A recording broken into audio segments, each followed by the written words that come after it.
अच्छा वो मर गई, इसने जो जीवन जिया है ना उसे दोबारा नहीं जीना।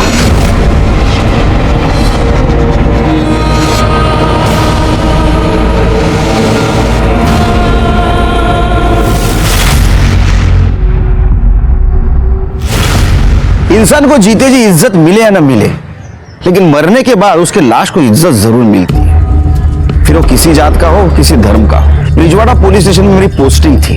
उस वक्त एक औरत की मौत हो गई। मैंने देखा लोग उस पर थूक रहे हैं, उसको छड़ी से मार रहे हैं। ये उनकी नवरंगी प्रथा थी, नवरंगी प्रथा। इसमें एक आदमी एक औरत को खरीद के लाता है, उसका मालिक बनता है और उस पर शारीरिक और मानसिक अत्याचार करता है। इतना ही नहीं तो पैसों के लिए वो उसका सौदा भी करता है। ये प्रथा अपने सरकार ने गैर कानूनी मानकर बंद कर दी थी, लेकिन आज भी ये प्रथा कई जगह छुप छुप के चलती है। और आश्चर्य की बात तो ये है कि उस आदमी की पत्नी इस प्रथा को मान्यता देती।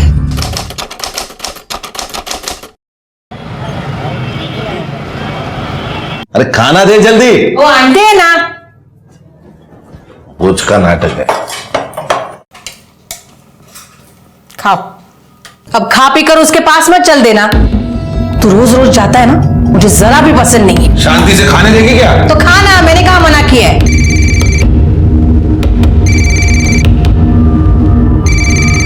पायल, खाना खा ले, भूख नहीं है।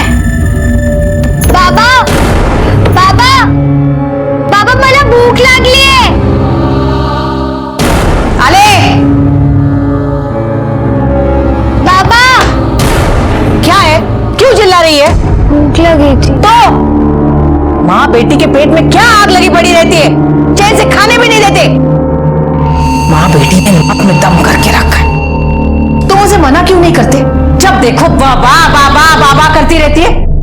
पड़ोसियों को पता चल जाएगा ना तो पता नहीं क्या होगा। कभी मुझे चैन से खाने ही नहीं मिलेगा।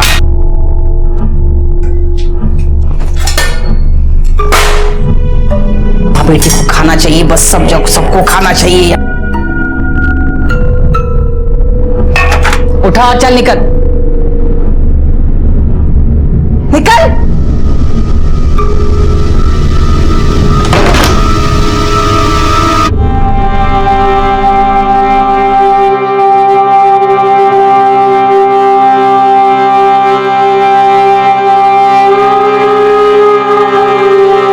बहुत भूख लगी थी ना तुझे? आई, मुझे ना स्कूल में आधी छुट्टी के बाद ही भूख लग जाती है। तो काकी को बोल ना कि 2 वक्त का खाना तो दिया करे। तू ना कल से स्कूल में थोड़े से पैसे लेके जाना, तो वहीं पर कुछ खा लेना। आई, बाबा तुझे सिर्फ 400 रुपए देते हैं, उसमें से तुम मुझे क्या देगी? नहीं, मुझे अच्छा नहीं लगेगा। तू पढ़ लिख कर खूब बड़ी औरत बन जा, फिर सब ठीक हो जाएगा। हाँ काशी,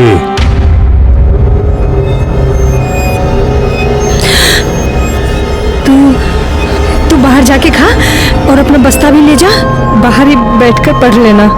ये भी ले जा, जा।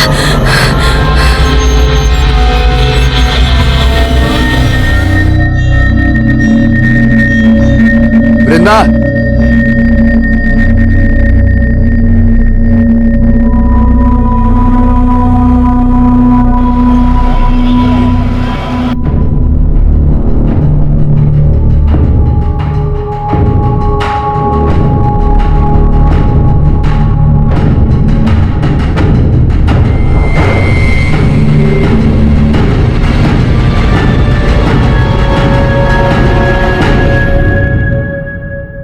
देख रहा है उसे? लट्टू बनकर उसके पीछे घूमता क्यों रहता है? मेरी परवाह तो है नहीं तुझे। तू भी ना कुछ भी बोलती रहती है। हाँ, बोलती रहती हूँ, पर तू सुनता क्यों नहीं? क्यों उसके पीछे घूमता रहता है? ये बात सुन। गणपत बाबू आज रात्रि आ, आपका काम हो जाएगा।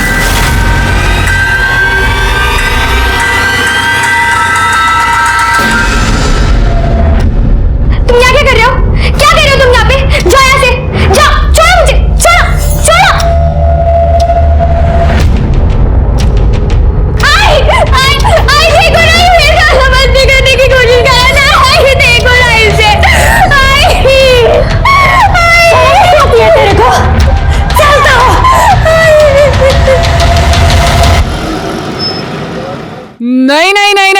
हम नहीं रखेंगे यहाँ पर। अरे जिसकी माँ नवरंगी हो उसकी बेटी भी तो ऐसी ही होगी। हम नहीं रखेंगे। अरे कुछ इज्जत है हमारी यहाँ पर समाज में। ये मत भूल कि तेरे पति को पढ़ा लिखा कर इस लायक बनाने के लिए बाबा ने मेरे को उस परेश के हाथ बेचा था।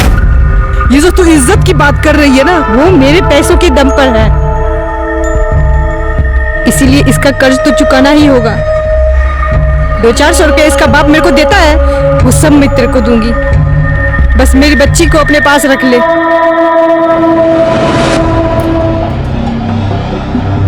सुमन,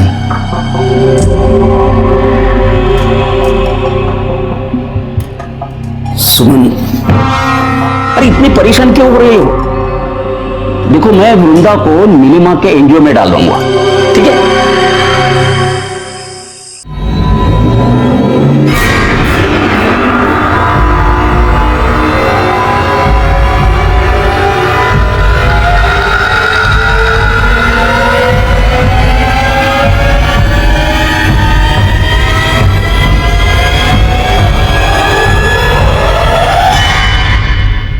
ये मेरी बहन की बेटी है वृंदा। ये इसके सर्टिफिकेट्स दिखाइए। बहुत गरीब लोग हैं ये। कभी कभी मुझे ऐसा लगता है कि भगवान इनकी किस्मत लिखना ही भूल गया। भगवान अगर किस्मत लिखना भूल गया है तो इंसान को अपनी किस्मत खुद लिखनी चाहिए। और इसके मार्क्स तो बहुत अच्छे हैं, पढ़ने में भी बहुत अच्छी है। खूपच छान आहेस तू परीक्षेमध्ये वगैरे मार्क घेतले। डोंट वरी, अगर खुद मेहनत करेगी ना तो अपनी किस्मत खुद बना लेगी।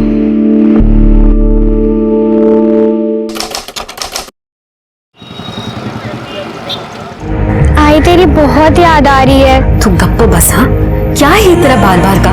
मेरा ना यहाँ बिल्कुल मन नहीं लगता है।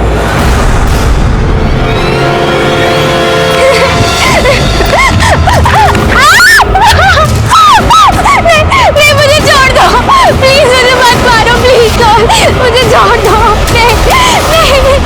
नहीं।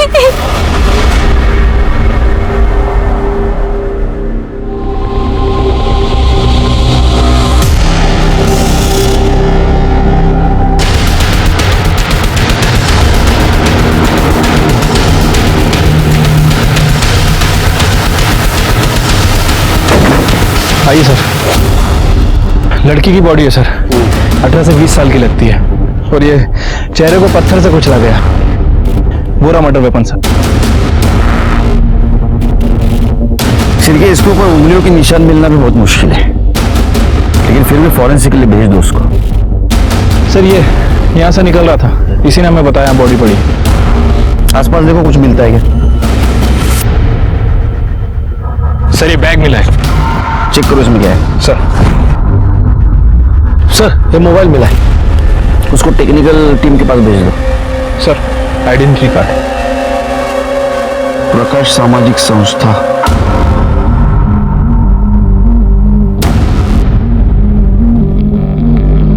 एक्सक्यूज मी,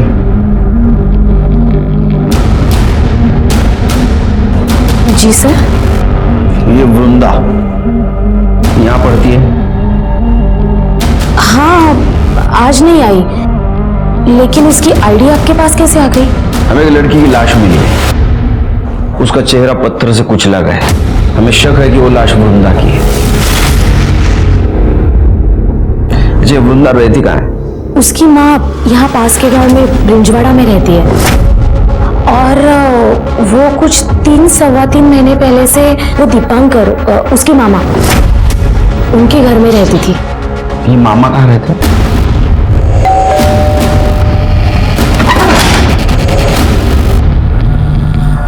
आप लोग? तो आप है वृंदा के मामा दीपांकर? जी। वृंदा कहाँ है? वृंदा तो कल दोपहर को अपनी आई के पास गई है। क्या बात है? उसको जरा फोन लगा।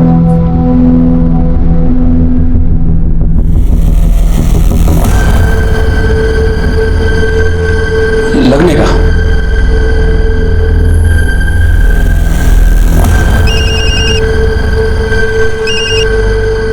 हेलो। हेलो काशी, वृंदा को फोन दे। नहीं दादा, यहाँ तो नहीं आई। वहां पहुंचे नहीं? ठीक है ठीक है, दादा दादा वृंदा अपने घर नहीं है। हमें एक लाश मिली है, उसका चेहरा पत्थर से कुचला गया है। हमें शक है कि ये लाश वृंदा की है।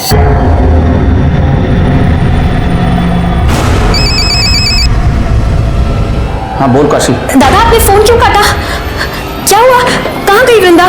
काशी तू अभी इसी वक्त यहाँ चलिए। पहचान सकते हो? इसके हाथ पे कुछ लिखा हुआ है।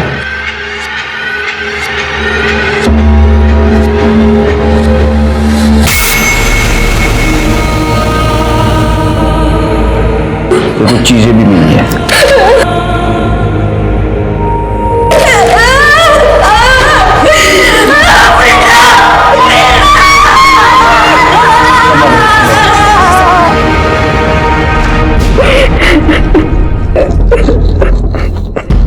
वो कल दोपहर में ही घर से निकल गई थी।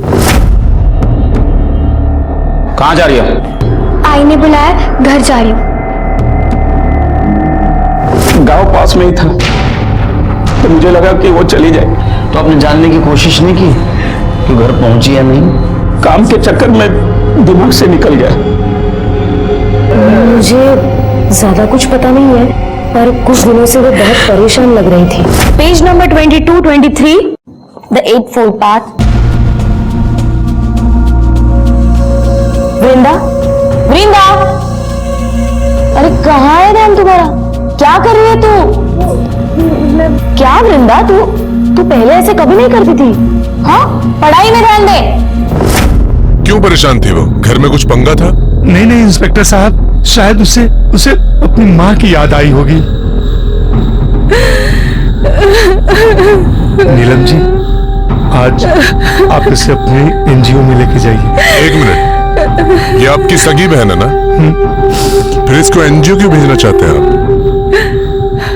मेरी पत्नी के साथ इसका जमता नहीं। चल चल काश, मेरी बच्ची।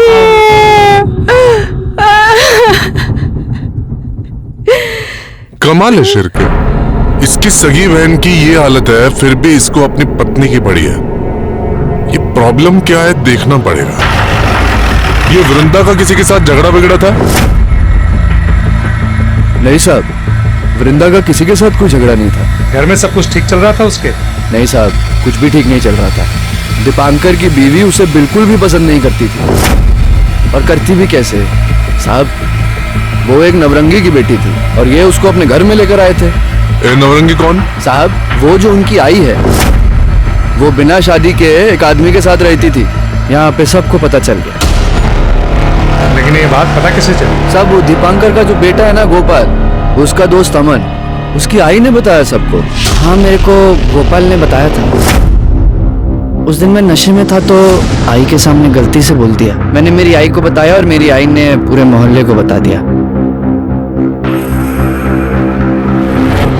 अरे साहब, हम उसे यहाँ क्यों रहने देते? हमें नहीं रहने देना था। और वैसे भी सबको पता चला, तब से लड़के उसकी ताक में बैठे रहते थे। अरे ओ हीरोइन,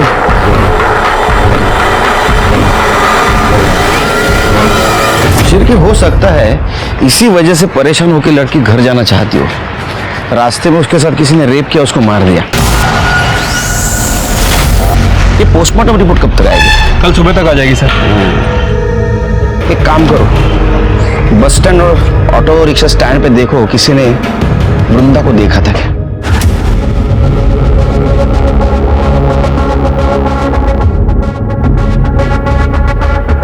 इस लड़की को देखा है आपने? हाँ साहब, इसको देखा है मैंने। कल 1 बजे के करीब बिजवाड़ा पर उतरी थी। अकेली थी या फिर किसी के साथ में थी? साहब, जब भी मैंने उसको देखा था तभी वो अकेली ही थी।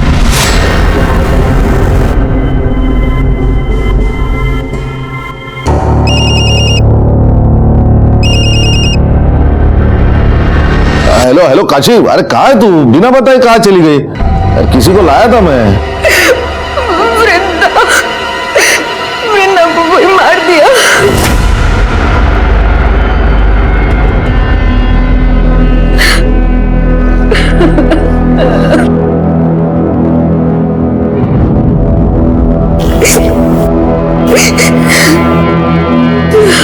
वो कुछ खाना नहीं खा रही है। उनकी बेटी की मौत हुई है ना, बहुत दुखी है वो। इनकी जिंदगी तो मौत से भी भयानक होती है। अच्छा हुआ वृंदा मर गई। हाँ यस यस, पहुंच लो आपका, पहुंच लो जस्ट यस। हाँ याद तो आती है तुम्हारी बहुत। ठीक है, ठेहो तो फोन। सर सर, आप ठीक है ना? हाँ ठीक हूं। श्री, कभी कभी लगता है मैं बहुत खुशनसीब हूं। एक छोटा परिवार है जो हरदम मेरे पीछे खड़ा है, लेकिन कभी कभी सोच कर डर लगता है इस परिवार के साथ कुछ अनहोनी न हो जाए। क्या करें सर, हमारा काम ही ऐसा है। वैसे मैं समझ गया, आप वृंदा की वजह से परेशान हैं। देखो श्री, एक लड़की अपने परिवार से मिलने के लिए निकलती है और रास्ते में उसके साथ, अच्छा उसकी पीएम रिपोर्ट आई? हाँ सर, ये वृंदा की पीएम रिपोर्ट। सर रिपोर्ट के हिसाब से उसकी मौत स्कल फ्रैक्चर होने की वजह से हुई है। वृंदा के साथ रेप तो नहीं किया गया था और मौत तकरीबन 12 बजे से 3 बजे के बीच हुई है। लेकिन सर एक चौंकाने वाली बात है, वृंदा 3 महीने प्रेग्नेंट थी। क्या? वो प्रेग्नेंट थी? हाँ सर, वैसे मैंने आसपास पता भी किया है। एक बस ड्राइवर ने बताया कि उसने वृंदा को तकरीबन 1 बजे के आसपास ब्रिंजवाड़ा छोड़ा था और उसका कहना है कि उस वक्त वो अकेली थी। ब्रिंजवाड़ा? लेकिन श्री, उसकी लाश तो हमें ब्रिंजवाड़ा और सातारा के बीच में मिली। हाँ सर, मैंने वृंदा के कॉल रिकॉर्ड्स भी चेक किए थे। कॉल रिकॉर्ड के हिसाब से वो अपने गांव गई और वहां से लौटकर सतारा वापस आ रही थी, तभी किसी ने उसका मर्डर कर दिया। और सर इसी दौरान उसके फोन पर किसी राहुल का कॉल आ रहा था। हो सकता है उसका बॉयफ्रेंड हो सकता है सर। एक काम करो, काशी को बुलाओ। ये राहुल कौन है? मेरे मालिक परेश का बेटा। मालिक? लेकिन हमें तो पता चला है कि वो आपके, खैर आपको पता है ना ये नवरंगी प्रथा बंद हो चुकी है। आप उनके खिलाफ कंप्लेंट कर दो, उनको अंदर कर दूंगा मैं। नहीं साहब, मेरे नसीब में जो लिखा है वो तो होना ही है। आप मेरी बच्ची को न्याय दिला दीजिए। आपकी बच्ची गांव आई थी, आपकी बात हुई थी उससे? फोन आया था उसका। भाई मुझे बस तुझसे एक बार मिलना है। पर मैंने ही उसको आने से रोक दिया। आपने मना किया फिर भी उधर आई। वहां से वो सातारा की तरफ आई और सातारा से आते आते उसके साथ ये सब कुछ हुआ। मुझे लगता है कि उसके पेट में जिसका बच्चा था उसने उसको मारा है। नहीं साहब, मेरी बच्ची तो खुद ही बच्ची थी, माँ के साथ बन सकती। उसने आपको बताया नहीं था? नहीं साहब, आप ये क्या कह रहे हो? वो तो ठीक ठाक दिख रही थी। मुझे बताया था। एक 16 साल की लड़की मां बन रही थी, ये तो साफ था कि उसके साथ रेप हुआ है। तुम्हें पता था, तुमने घर वालों को क्यों नहीं बताई? उसने मुझे रोक दिया था सर। वो पहले अपने आई से बात करना चाहती थी। बच्चा किसका था? ये नहीं बताया उसने मुझे। राहुल राहुल राहुल का ही होगा। उसने मेरी बच्ची के साथ गंदी हरकत करने की कोशिश की थी। देखो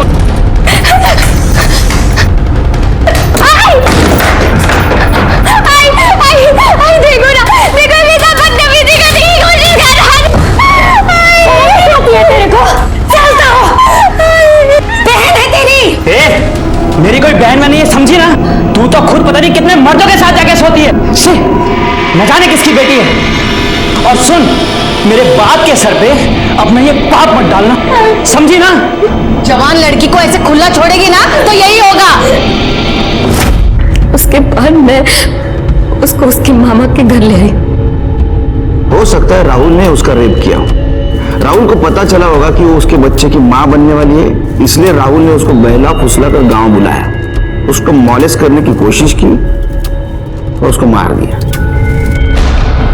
एक 16 साल की लड़की जिसको जिंदगी में कुछ भी नहीं मिला था, अपने बाप का नाम भी, उससे उसकी जिंदगी भी छीन ली गई। वृंदा को बहुत निर्मम तरीके से मारा गया था। क्या वो किसी के बच्चे की मां बनने वाली थी इसलिए उसको मार दिया?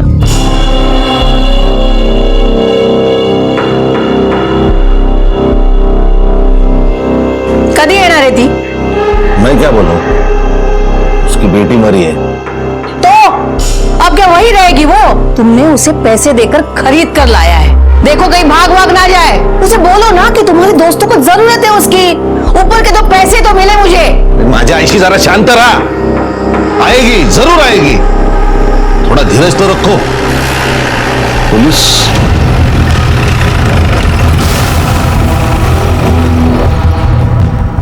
साहब, आप यहाँ? राहुल से बात करनी है। मैं ही राहुल हूँ। क्या किया है मेरे बच्चे ने? उसने वृंदा का रेप करने की कोशिश की है। क्या? बिल्कुल नहीं, बकवास है ये। और मुझे पता है, ये आपको काशी ने बोला है ना। जिस थाली में खाती है उसी में छेद करती है। मेरे बच्चे पे इल्जाम लगा रही है वो। साहब, आप ये क्या कर रहे हैं? मेरे बच्चे ने कुछ नहीं किया है, सब गलतफहमी है। सही क्या है गलत क्या है आपने बोलने की जरूरत नहीं। अगर काशी ने आपके खिलाफ कंप्लेंट कर दी ना कि आपने उसको नवरंगी बना के रखा था, अभी अंदर कर दूंगा। हमें शक है इसने वृंदा के साथ रेप करने की कोशिश की, उसके पेट में इसका बच्चा था, इसलिए इसने उसको मार दिया। नहीं आई मैं तो घर पे था ना। हाँ। तेरा डीएनए करना पड़ेगा। सिरके पता करो आसपास वृंदा का किसी के साथ पंगा था क्या। चलो साहब छोड़ दो, बच्चे ने कुछ नहीं किया साहब। हमें नहीं पता वो नौरंगी है, हम तो उसे नौकरानी ही समझ रहे थे। एक दो बार गणपत भाव यहाँ आके तमाशा करके गए थे, तभी मुझे लगा कि कुछ तो पंगा है। अरे दरवाजा खोल, देखा दरवाजा खोल तो मैं दरवाजा तोड़ दूंगा। क्या है, तेरे को कुछ करने का है ना, तो अंदर चल। अरे छम्मो, मेरे को तू नहीं चाहिए, तेरी बेटी चाहिए, बेटी। खबरदार, हाँ, तू उधर खड़े खड़े अपनी जान भी दे देगा ना, तो भी मैं ऐसा होने नहीं दूंगी। काशे, काशे। अरे मुझे तो लगता था कि वो धंधा करती थी, गरीब है ना सर, तो पेट के लिए तो कुछ भी करेगी। वैसे गणपत कौन है? वो परेश की बीवी तुलसी है ना, उसी के गांव वाला है वो। तुलसी।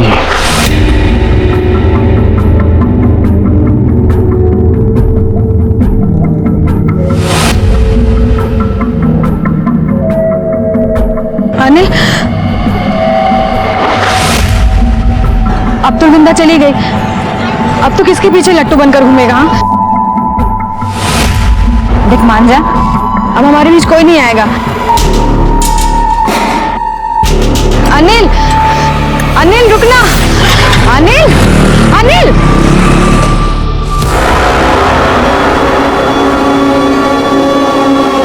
चल निकल। लेकिन अरे छोड़ो। चल निकल मेरे घर से, चल निकल, निकल मेरे घर से। आस्तीन का सांप है तू। तुझे और तेरी बेटी को मैंने इतने अच्छे से रखा, और तूने क्या किया? हाँ, पलट कर मुझे ही काट लिया। मेरे बेटे को फंसाएगी, मेरे बेटे को। निकल मेरे घर से। रुक, अरे क्या पागल हो गई क्या? घर से निकालेगी तो खाएगी क्या, जाएगी कहाँ वो? जहन्नुम में जाए, और वहां भी कोई रखने वाला ना हो ना, तो जाए जाकर मर जाए मेरी बला से। तूने इसे खरीद कर लाया, मेरे सिर पर बिठाया, लेकिन अभी बस चल बाजू हो जा। तुलसी रुक, अरे छोड़ उसे। निकल, देख मत यहाँ पे, चल।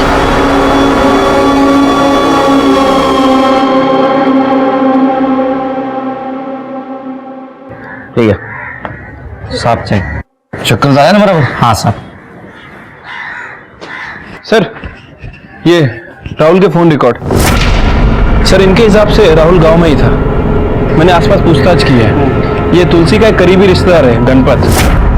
पता चला है कि वो वृंदा में काफी इंटरेस्टेड था। बुलाओ उसको। ऐसा नहीं साहब कि मैं वृंदा के पीछे ही पड़ गया था, परेश ने मुझे मना किया तो मान गया था मैं। साला मेरा पैसा ले लिया तूने और लौटाने का नाम नहीं ले रहा है। 1 महीने का टाइम देता हूं तेरे को, लेकिन 1 महीने तक मैं ब्याज वसूल करता रहूंगा। मेरे को तेरे घर की नौरंगी चाहिए। भाऊ, वो नौरंगी नहीं है, काम करती है मेरे घर में। अरे चलना साले। वो कौन है? वो सखाराम और वो भागवत, उनको तो सब कुछ करने दिया तूने। और मेरे को नहीं बोलता है। क्यों? बहुत मोटा माल दिया क्या उन्होंने तेरे को? बाबू झूठ बोल रहे हो सब, ऐसा कुछ नहीं है। तुम्हें तुम्हारा पैसा टाइम पे मिलेगा।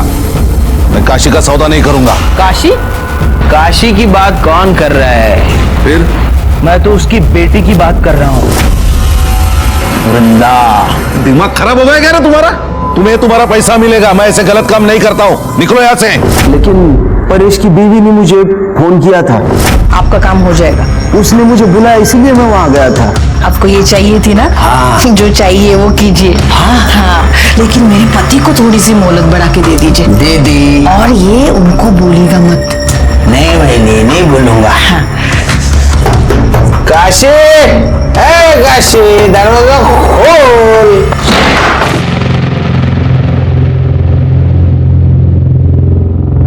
वृंदा आ जा बेटा, चल मेरे साथ आ जा। किधर चल? मेरे को ये चाहिए। हाँ? वृंदा।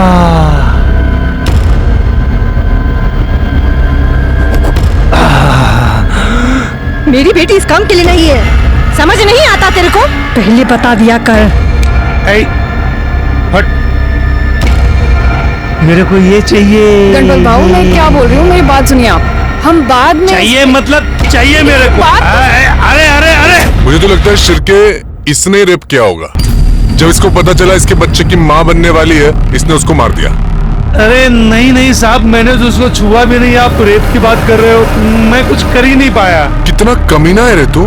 हाँ शिरके, इसका डीएनए करो, तब पता चलेगा इसने कुछ किया है नहीं किया है। साहब मैंने सच्ची कुछ नहीं किया, नहीं किया कुछ भी। तो आपने काशी का सौदा किया? हाँ, तो उसमें क्या हुआ?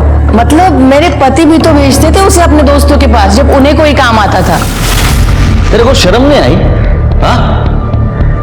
प्रथा के नाम पे एक औरत और बच्ची का शोषण करते हुए। माफ करो साहब, लेकिन सदियों से चलता आ रहा है, प्रथा है ये। मैंने कौन सी नई बात कर दी?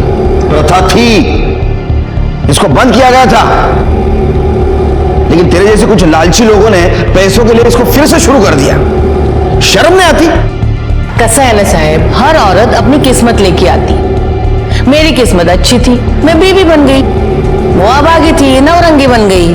कमाल है, एक औरत होकर दूसरे औरत के बारे में आपके मन में कोई भावना नहीं है। आपकी वजह से काशी और उसके बेटी को जानवर की जिंदगी जीनी पड़ी।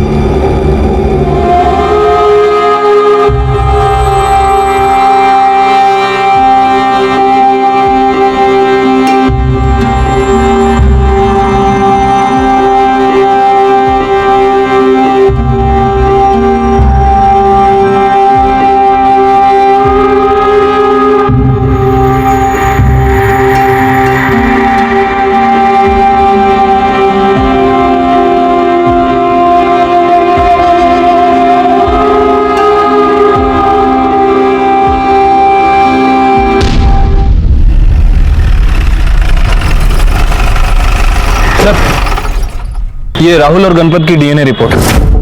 सर रिपोर्ट के हिसाब से इन दोनों का ही डीएनए है। वृंदा के पेट में जो फीटस था उससे मैच नहीं करता। लेकिन सर एक अजीब बात है, इनमें से एक डीएनए तो वृंदा का है, लेकिन जो दूसरा डीएनए है वो वृंदा से 25% मैच करता है। इसका मतलब वृंदा के साथ जिसने गलत काम किया है उसके ब्लड रिलेशन में था। या तो वो परेश की तरफ से हो सकता है या तो काशी की तरफ से। नेशनल क्राइम रिकॉर्ड ब्यूरो 2013 के एनुअल रिपोर्ट के हिसाब से 2012 में लगभग 24,923 रेप केसेस हुए, जिसमें से 24,470 केसेस में विक्टिम अपराधी को जानता था, अपराधी विक्टिम को जानता था। मतलब 98% रेप केसेस में जान पहचान वाले इन्वॉल्व थे। ये सोच के बहुत बुरा लगता है कि इंसान भरोसे का कितना गैर फायदा लेता है। तो क्या आप मेरी, तुम्हारी, हम सबकी बहू बेटियां भी हमारे बीच भी सुरक्षित नहीं है? वृंदा के फीटस डीएनए रिपोर्ट से ये पता चला था कि उसके बच्चे का बाप, उसकी माँ और उसके पिता, इनके ब्लड रिलेशन में का कोई है। ये क्या कह रहे हैं इंस्पेक्टर साहब? हाँ? इंस्पेक्टर साहब, मैंने वृंदा के साथ कोई गलत काम नहीं किया है। आप ऐसा गंदा इल्जाम मुझ पर नहीं लगा सकते। ए मामा, इल्जाम नहीं, सच है। हमने परेश से पता किया है, उसका कोई भाई नहीं है। अब बचा तेरा डीएनए, जो वृंदा के डीएनए से 25% मेल खाता हो। डीएनए टेस्ट करना होगा तेरा। ये रहा तेरा डीएनए रिपोर्ट। वृंदा तेरे बच्चे की मां बनने वाली थी। शर्म नहीं आती तेरे को? हाँ, अपने भांजी के साथ ये सब कुछ करते हुए? क्या करूं इंस्पेक्टर साहब, मेरी बहन उसे मेरे सर पर पटक कर चली गई। धीरे धीरे वो मुझे अच्छी लगने लगी। 2 दिन के लिए मेरी बीवी मायके चली गई थी। उस वक्त मैंने उसके साथ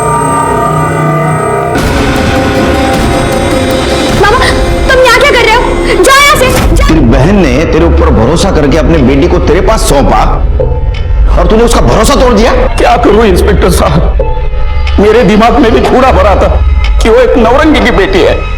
आज नहीं तो कल कोई तो उसके साथ ये सब कुछ करता ही था। पूरा मोहल्ला उसके पीछे लगा था। मेरा दिमाग खराब हो गया और मैंने ही उसके साथ ये सब। लायक, वो तुम्हारे बच्चे की मां बनने वाली थी इसलिए तुमने उसको मार दिया।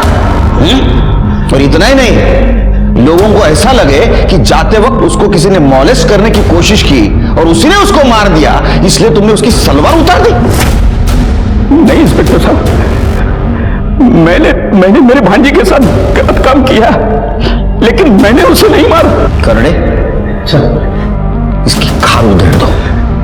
सच बोलना चाहिए ये। मैं सच कर रहा हूं इंस्पेक्टर साहब। इंस्पेक्टर साहब सुनिए ना, इंस्पेक्टर।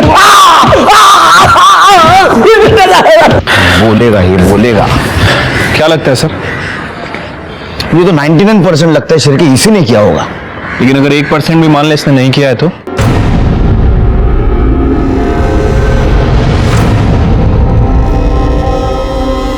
अनिल, प्यार करती हूँ तुझसे। ये देख सबूत, अपनी खून से लिखा है।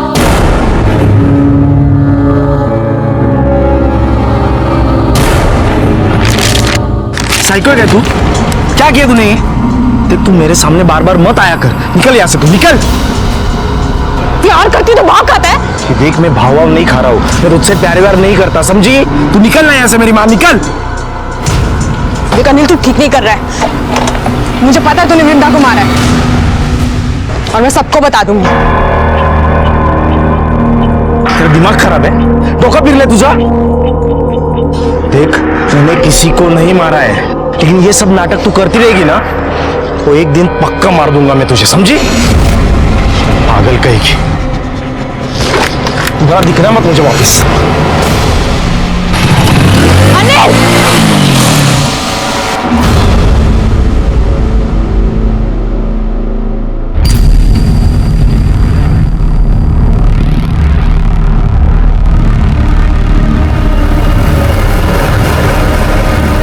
काकी, आपको जानना है ना कि आपकी बेटी को किसने मारा? किसने? सर, वो दीपांकर बार बार यही कह रहा है कि उसने वृंदा का रेप किया लेकिन मर्डर नहीं किया।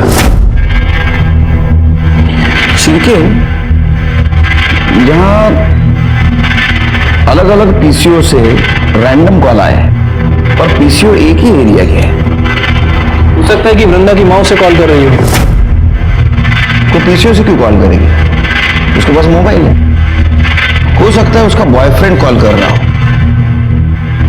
वृंदा उसका कॉल बार बार काट रही थी, इसलिए शायद वो अलग अलग पीसीओ से उसको बार बार फोन कर रहा था। लेकिन सर बॉयफ्रेंड का एंगल कोई सामने नहीं आया और मैं वृंदा के स्कूल में भी पूछताछ की है, वहां भी ऐसा कुछ पता नहीं चला है। सर वैसे मेरे दिमाग में एक बात आ रही है, ये वृंदा अपने मामा के बच्चे की मां बनने वाली थी। हो सकता है कि बदनामी से बचने के लिए और इन सब झंझटों से छुटकारा पाने के लिए काशी ने ही वृंदा का मर्डर कर दिया। ये बात तो मेरे भी दिमाग में आई, लेकिन फिर मैंने ऐसे सोचा काशी ने वृंदा को मारा होगा, लेकिन वो उसकी सलवार क्यों उतारेगी? नहीं, एक मां अपने बच्चे के साथ ऐसा क्यों करेगी? एक मिनट सर। हेलो, क्या? अच्छा वो मर गई, इसलिए जो जीवन जिया है ना उसे दोबारा नहीं जीना।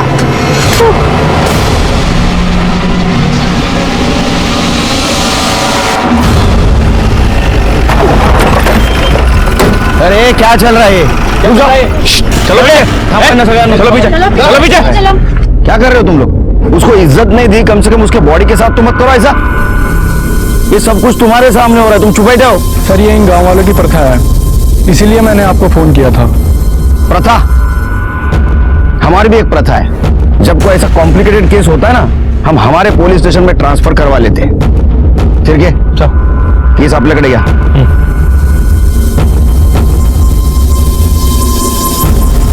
शायद उसको गला दबा के मारा है, गले पे स्ट्रगल के निशान है। बॉडी पोस्टमार्टम को भेज दो।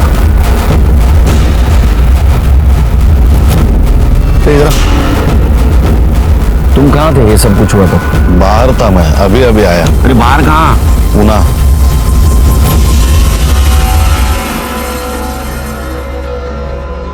मेरा दिल बार बार कह रहा था कि वृंदा का मर्डर काशी ने नहीं किया है, और ये बात साफ भी हो चुकी थी क्योंकि अभी काशी का भी मर्डर हो चुका था। हमारे सामने सबसे बड़ा सवाल था कि वृंदा और काशी को किसने मारा।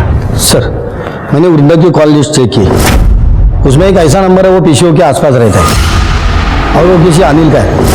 अब उसकी कई बार कॉल लोकेशन सातारा की दिखाई दी है। ले गया उसको। ठीक है सर। सर ये काशी की पीएम रिपोर्ट। सर रिपोर्ट के हिसाब से उसकी मौत गला दबाने की वजह से हुई है और मौत दोपहर 1 बजे से 4 बजे के बीच में हुई है। काशी के नाखूनों में किसी के स्किन के ट्रेसेस मिले हैं और सर वो परेश, उसने हमसे झूठ बोला था। तुम कहाँ थे ये सब कुछ हुआ तो? पूना। वो पूना में नहीं था बल्कि गांव में ही था। नहीं मतलब मैंने झूठ बोला था, डर गया था मैं, लेकिन मैंने काशी को नहीं मारा। चिरके पूरे फैमिली की डीएनए टेस्ट करवा और काशी के नाखूनों में मिले हुए स्किन ट्रेसेस से मैच करो। अरेस्ट करो इनको। हम लोगों ने काशी को नहीं मारा। आपको जानना है ना कि काशी और वृंदा को किसने मारा? मैं बताती हूँ, उस अनिल ने मारा है। अनिल? अनिल क्यों मारेगा? अनिल वृंदा के पीछे पड़ा हुआ था और ये बात काशी काकी को मैंने कल ही बताई थी। उसने कुछ किया होगा। नहीं साहब, मैंने कुछ नहीं किया साहब, मैंने किसी को नहीं मारा साहब। नाटक मत कर। वृंदा को तू ही फोन करता था ना पीसीओ ऊपर से? जी साहब। सातारा तू ही मिलने जाता था ना? हाँ साहब, उससे बहुत प्यार करता था इसलिए मिलने जाता था। मेरा बिल्कुल मन नहीं लग रहा है यहाँ पे। वृंदा, वृंदा मेरी बात तो मान ले, मैं सच में तुझसे बहुत प्यार करता हूँ। वृंदा सुन ना मेरी बात। आप मुझे परेशान करना बंद कीजिए। वृंदा क्या सच में तुम मुझसे प्यार नहीं करती? तुम्हारे दिल में मेरे लिए कुछ नहीं है? कैसे हो सकती है? मैं जानती हूँ कि पायल आपसे प्यार करती है। मैं अपनी बहन के साथ गलत होते हुए कैसे देख सकती हूँ? आप प्लीज मुझे माफ कर दीजिए। वृंदा सच में कुछ नहीं किया, मैंने वृंदा को नहीं मारा। चुप चुप। तूने वृंदा को मारा है। तू वृंदा से प्यार करता था और जब ये बात तेरे को पता चली कि वो किसी के बच्चे की मां बनने वाली है, तूने उसको मार दिया और ये बात पायल ने अपनी मां काशी को बताई। आपको जानना है ना कि आपकी बेटी को किसने मारा? काशी ने तेरे को अपोज किया, इसलिए काशी को भी तूने मार दिया। और सुन, जहां काशी की बॉडी मिली है ना, वहां तू आधा घंटा पहले मौजूद था। तेरा मोबाइल लोकेशन दिखाता है। हाँ साहब, मैं वहां गया था। फिर? लेकिन काशी भाई ने मुझे वहां बुलाया था।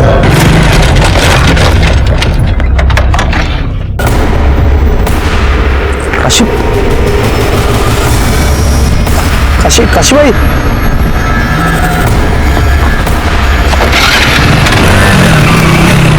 मैंने कुछ नहीं किया साहब। मैंने वृंदा को नहीं मारा, मैंने किसी को नहीं मारा साहब। साहब मैं वृंदा से शादी करने वाला था, मुझे पता था कि वो मां बनने वाली है। उसकी कोई गलती नहीं थी साहब, उसके साथ रेप हुआ था। ये तुझे कैसे पता? मिली ताई ने मुझे बताया साहब। सब वो चाहती थी कि मैं उसके साथ शादी करके उसको एक नई जिंदगी दूं। जी मैं जानती थी अनिल को, बहुत अच्छा लड़का है। वो वृंदा से शादी करना चाहता था। लेकिन वृंदा तो नाबालिग थी। हाँ मुझे पता है, लेकिन कम से कम अनिल से शादी करके उसकी जिंदगी तो सवर जाती। क्योंकि ये परेश है ना, ये बहुत ही घटिया इंसान है सर। मुझे तो लगता है कि उसी ने काशी को मारा है, क्योंकि वृंदा के मरने के बाद वो काशी के ऊपर प्रेशर डाल रहा था कि वो उसे एक बच्ची दे दे, फिर वो इस बच्ची को नौरंगी बनाकर बेच सके। मुझे ये सब कुछ खुद काशी ने बताया था। तुम काशी से मिली थी? नहीं, उसका फोन आया था। मैंने काशी को बोला था एक लड़की चाहिए करके।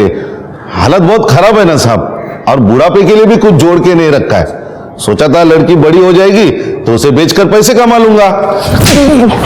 सीधा खड़ा है। इसलिए तूने काशी को मार दिया? नहीं साहब, नहीं मारा। काशी तो मेरी बात मान गई थी, मैं क्यों मारूंगा उसे? ये तो डीएनए करने के बाद ही पता चलेगा। इसका डीएनए कराओ।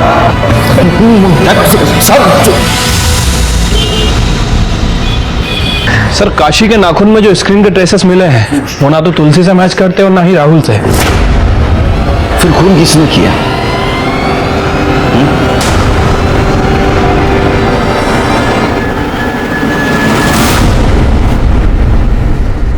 काशी की कॉल डिटेल्स दिखाओ मुझे फिर से।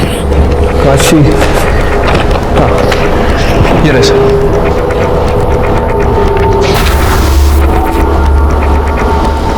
क्या हो sir? 8:30। Neelima ji. Yes sir. आपने बताया परेश काशी से बच्चा चाहता था। जी सर, बताया तो था। तो काशी ने आपको फोन करके बताया था या मिल के बताया था? नहीं, उसका फोन आया था। काशी का? हाँ। दाखवा। एक काशी की कॉल डिटेल्स। इसमें कहीं पे भी आपका नंबर नहीं है। लैंडलाइन से फोन आया होगा, पीसीओ का नंबर रहेगा शायद। ये आपकी कॉल डिटेल्स। कहीं पे भी किसी गांव का पीसीओ का नंबर नहीं है। ठीक है? इनफैक्ट जब काशी मरी उस वक्त आप उसके गांव में थी। जब वृंदा की मौत हुई उस वक्त भी आप वृंदा के गांव थी।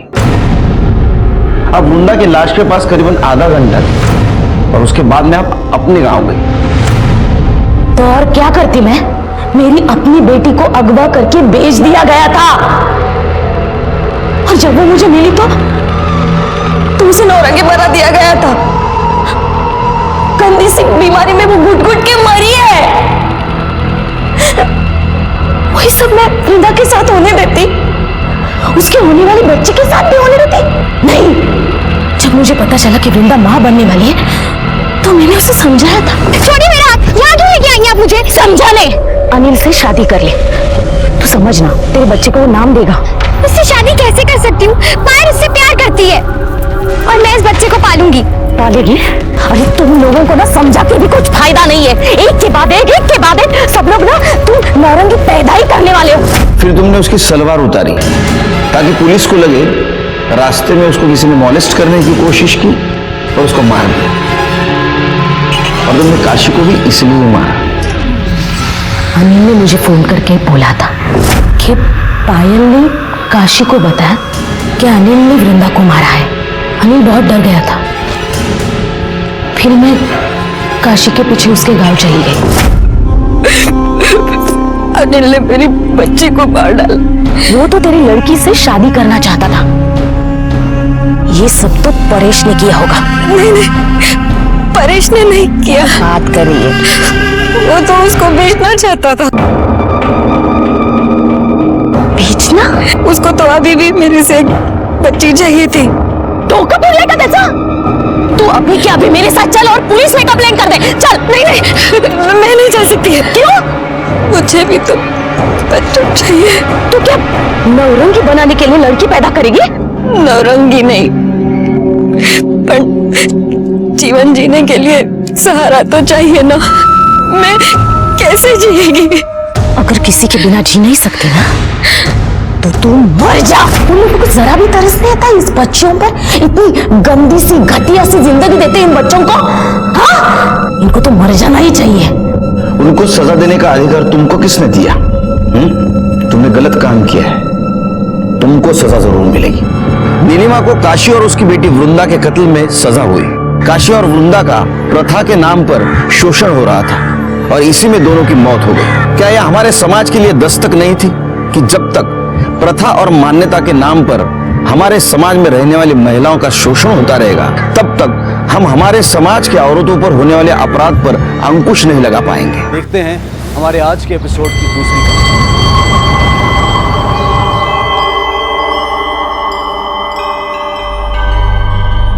जय श्री कृष्ण, जय श्री जय श्री कृष्ण बाबू। Hello hello hello. ओहो, ये घड़ी है, घड़ियाल नहीं जिसमें नजरे गड़ाए बैठे। चैन से नाश्ता तो कर ही लो ना तुम्हें। बाबूजी, ये ऑटो वाला तो गयो, लेकिन उसको रोक के रखने के लिए बोला था ना, तो नीरज को डिलीवरी लेके भेजने गए। आज का दिन ही खराब है, जा यहाँ से जा। शू डिलीवर करવું છે? और वो पन्नालाल सेठ के हीरे मुंबई में जवेरी बाजार में डिलीवर करने, वो नीरज को भेजने गए ना। अरे हाँ, उसका वो रिसिप्ट है ना, फटाफट साइन कर दो। हाँ भले आपो। हेलो। पर હું શું કહું છું, इतना खून जलाने की क्या जरूरत है? हीरे की डिलीवरी है ना, ये तो काले पण થઈ જશે ને। ना ना बाबा, आंगड़िया के धंधे का एक उसूल है, वो भरोसा और ईमानदारी से चलता है। आज का डिलीवरी का बोला है ना, तो अपने उसूल के हिसाब से आज ही डिलीवरी होना मांगता है। તમે ને તમારા ઉसूल। राहुल कल खत्म हो गया, ला जल्दी। अरे पर फ्रूट तो खाई लेजो ना। और बाद में अभी कुछ ढोकला तो खाई लो। अरे नहीं नहीं नहीं, अभी वो डिलीवरी करने जाना है, बोला ना तुमको। अभी राहुल काल के पीछे इतना टाइम गया ना, फटाफट ऑटो पकड़ के मैं पहुंच जाता हूँ। डिलीवरी देना है। हाँ हाँ जोयू, एक पण ऑटो नथी। लगता है आज कांति भाई के सारे उसूल टूटने वाले हैं। ए रामा, તમે પણ ना ना मजाक करूँ क्या? काका कहीं जा रहे हो? हाँ हाँ, अरे आ भी गया, एकदम भरा मानस आ भी गया टाइम में ऊपर। खबर से चलो आओ जाओ। जय श्री कृष्ण। जय श्री कृष्ण। आओ जाओ। मम्मी जी, हाँ मैं इनको दुकान पे टिफिन दे के आती हूँ।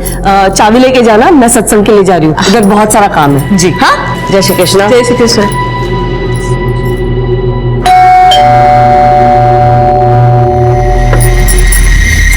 अरे हेतल, जय श्री कृष्ण। मम्मी जी, कितनी देर लगा दी तूने? मम्मी जी मैं तो पहले ही आ गई थी, बस बाबूजी के जाने का इंतजार कर रहे थे। सब छोड़, डॉक्टर ने क्या बोला? माँ जी डॉक्टर ने कुछ और टेस्ट कराने के लिए बोला है, थोड़े और पैसे लगेंगे। ठीक है जो करीब 5000। अले थैंक यू मम्मी जी। पागल। बस बस बस, बहुत बहुत धन्यवाद। भले भले, चलो आओ जो काका, મળીએ। हेलो, पहुंची गया? हाँ पहुंच गया। हाँ नीरज हमें निकली जैसे 2 वागे की ट्रेन से। जय कृष्ण हार्दिक। जय श्री कृष्ण काका। जय कृष्ण। जय श्री कृष्ण।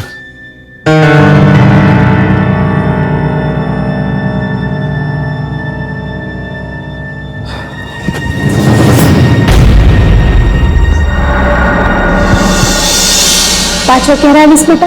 कल सुबह तक आ जाऊंगा माँ। ठीक है। नीरज भाई, मेरे लिए ना डॉल लाना, उसके कपड़े भी लाना। अच्छा, और ये क्यों रो रहा है? उसको गन चाहिए। ठीक है, सब ले आऊंगा। चलो मुझे अभी बहुत लेट हो रहा है, मैं निकल। बेटा संभाळीने जजे। जय श्री कृष्ण काका। जय श्री कृष्ण। जय श्री कृष्ण बाबूजी। जय श्री कृष्ण।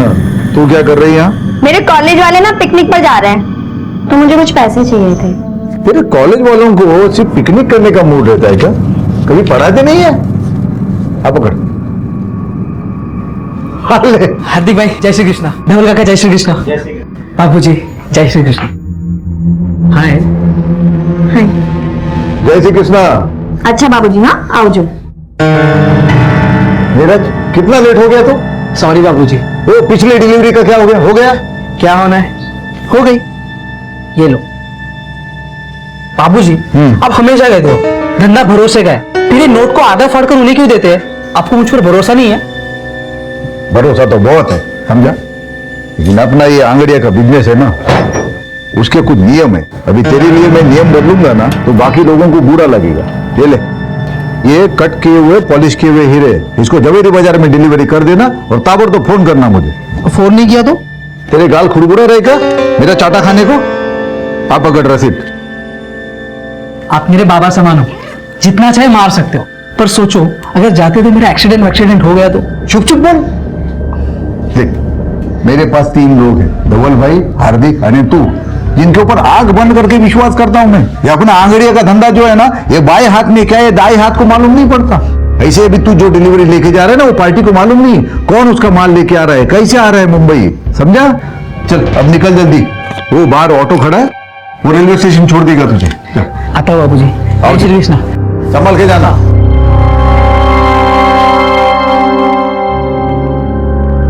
काका सूरज स्टेशन लेके चलो। हाँ ठीक से। एक काम करो, ट्रेन के लिए बहुत टाइम है। हाँ आप नवागम लेके चलो। अच्छा ठीक से। हाँ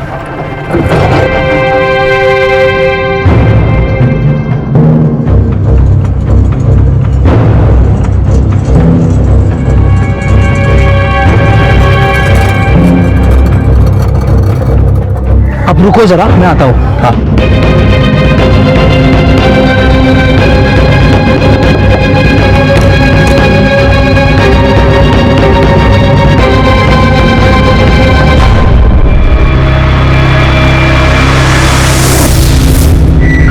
भैया सूरज स्टेशन है।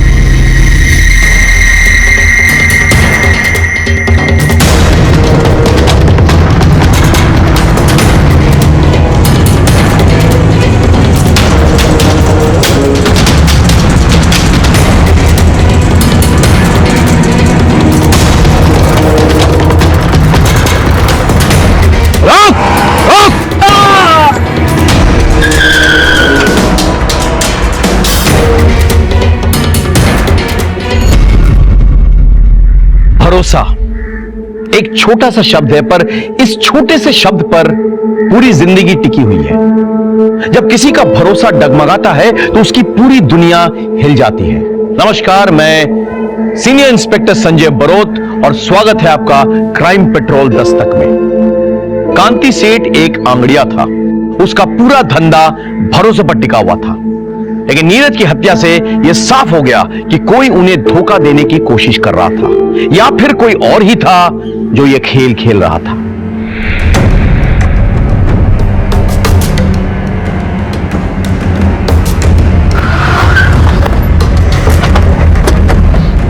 सर, 2 गोली मारी गई है। ऑटो वाला फरार है। हमने आसपास पूछताछ की है, लेकिन ना कोई आई विटनेस ना सीसीटीवी।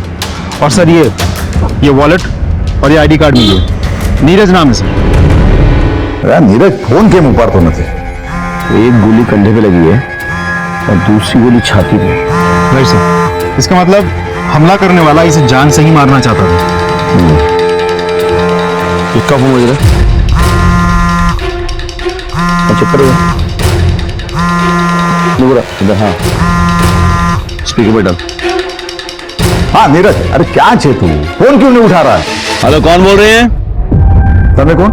मैं सीनियर इंस्पेक्टर संजय बरोत बोल रहा हूं। देखिए मैं नीरज का सेठ बोल रहा हूँ। वो मेरे पास आंगड़िया में काम करता है। वो डिलीवरी के लिए लेकर निकला है मुंबई के लिए। अभी किधर है वो? आई एम सॉरी, उसका खून हो चुका है। खून? नीरज किसके साथ निकला था? अकेले निकला था साहब, रिक्शा लेके। ठीक है, आप एक काम कीजिए, आप भगवती नगर पुलिस स्टेशन आ जाइए फौरन।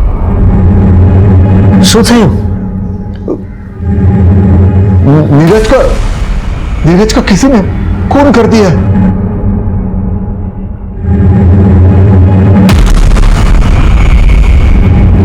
अजय सर, आगे सीसीटीवी चेक करो और जरा लोगों से पूछताछ करो। और इस ऑटो का जो रजिस्ट्रेशन नंबर है ना, उसके डिटेल्स निकालो, पता करो इसका मालिक कौन है और चलाने वाला कौन है। सर चलो। पांड्या देखो आसपास। सर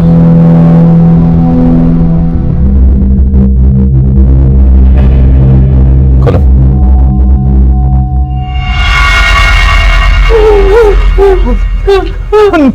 नीरज नीरज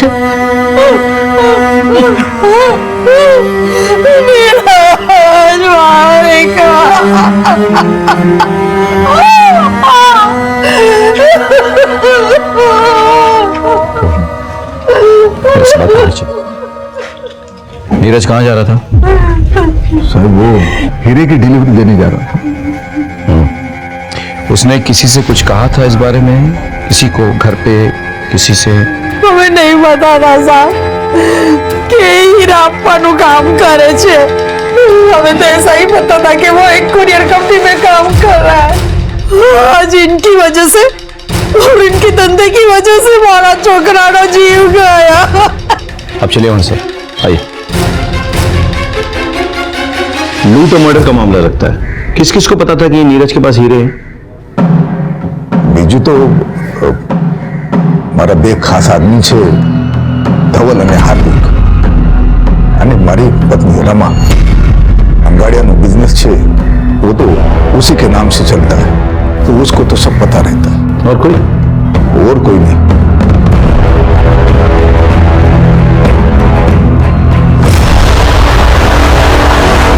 नहीं सर, हमने किसी को नहीं बताया। हमें शू काम कोई ने बताया? नहीं सर, कोई नहीं पण नहीं। हाँ साहब, इन लोगों ने कुछ नहीं किया। अब इतना भरोसा कैसे कर सकता है? अब ये हमारा धंधा जो है वो भरोसे और ईमानदारी पे ही चलता है। ये धवल भाई, हार्दिक हमारे पास बहुत सालों से काम कर रहे हैं, तो इनके ऊपर तो आंख बंद करके विश्वास करते हैं। आंख बंद करके चलने से ठोकर लग सकती है, याद रखिए। अब तो आंगड़िया बिजनेस की मालकिन है, आपको तो सब पता होगा। खबर तो बधी छे साहब, पर मालकिन कहीं नहीं। ये धंधा तो मेरे बापूजी का था। कागज में नाम जरूर है, पर कितने वर्षों थी तो मेरे पति संभाल रहे हैं धंधा। मैं किसी से क्या बात करूंगी? इस सिलसिले में तो मेरी किसी से मुलाकात भी नहीं होती। वो सब ठीक है, लेकिन जो कोई भी है उसने फील्डिंग बहुत अच्छी की है। आपके खिलाड़ी के बारे में उसको पूरी जानकारी थी। हम अभी निकलते हैं, लेकिन आगे आपकी मदद की जरूरत पड़ेगी। क्या फटाफट ले सर, जहाँ नीरज का मर्डर हुआ था वहां आसपास हर जगह हमने चेक किया, लेकिन कोई सीसीटीवी लगा हुआ नहीं। अजय, बहुत प्लानिंग के साथ ये लूट और मर्डर किया गया है। किसी को अच्छी तरह से पता था कि नीरज के पास वो हीरे हैं। उसका ऑटो जब किसी सुनसान जगह पे पहुंचा तो उसे गोली मारकर वो हीरे निकाल लिए। सर, ऐसा भी तो हो सकता है इन सब में वो ऑटो वाला भी शामिल हो। करेक्ट, ढूंढो उसको मिलना बहुत जरूरी है। सब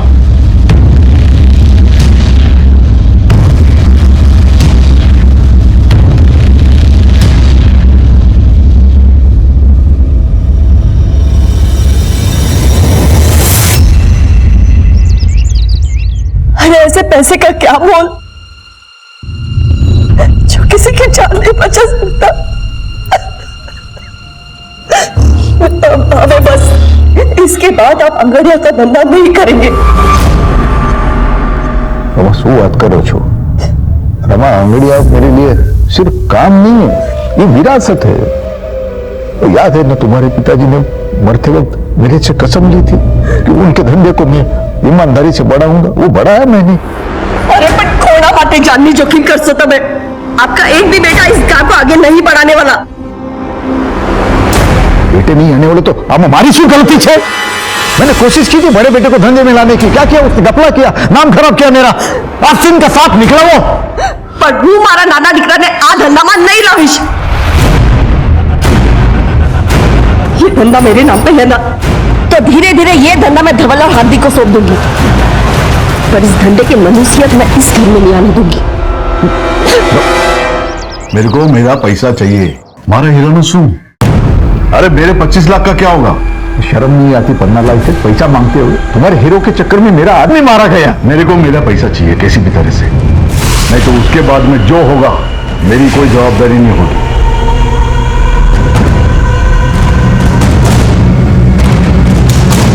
क्या नीरज के साथ किसी की दुश्मनी थी? कोई अफेयर?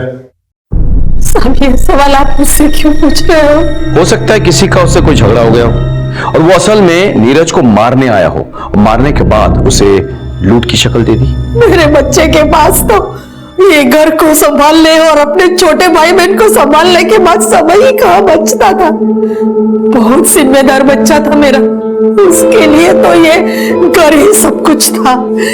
इंस्पेक्टर साहब, तुमने एक मानी सौगंध है, इंसाफ दिलाइए साहब, मेरे बच्चे को इंसाफ दिलाइए।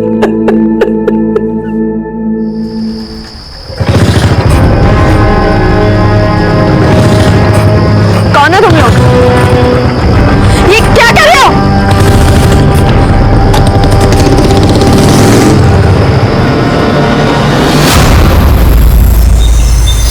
सर, जिस ऑटो में नीरज जा रहा था उसके ड्राइवर के बारे में पता चल गया है। वो अपने एक रिश्तेदार के घर में छुपा हुआ है। उठा चलें उसको। सर, रमा, हीरो की डिलीवरी के बारे में किसी को कुछ बताया था? वैसे तो किसी के साथ बात नहीं की। याद करो। हाँ, इधर से हेतल आवेले घरे में, शायद मुंह से कुछ निकल गया होगा। आज तो इतना परेशान थे, एक अर्जेंट डिलीवरी थी उनकी। श्रीनाथ जी, तो तुम शामिल थे इन सब में? हाँ साहब मैं काई नहीं कोई साहब, वो तुमने साचे साचो कहूँ साहब। उस दिन एक लड़का मेरे ऑटो में बैठा। काका सूरज स्टेशन लेके चलो। लेकिन ट्रेन थोड़ा लेट था ना, तो बोला मेरे को दूसरे के घर पे जाना है, उधर मेरे को छोड़ो। एक काम करो, ट्रेन के लिए बहुत टाइम है, आप नवागाम लेके चलो। तो मैं तो उधर छोड़ा उसको, 15-20 मिनट में उसकी राह देखा, फिर वो आया, बोलता अभी मेरे सूरत स्टेशन ले चल। भैया सूरज स्टेशन लेना। फिर हम लोग रास्ते में आ रहे थे ना, तो किसी ने उसको मार दिया। किसके घर छोड़ा था तुमने उसे?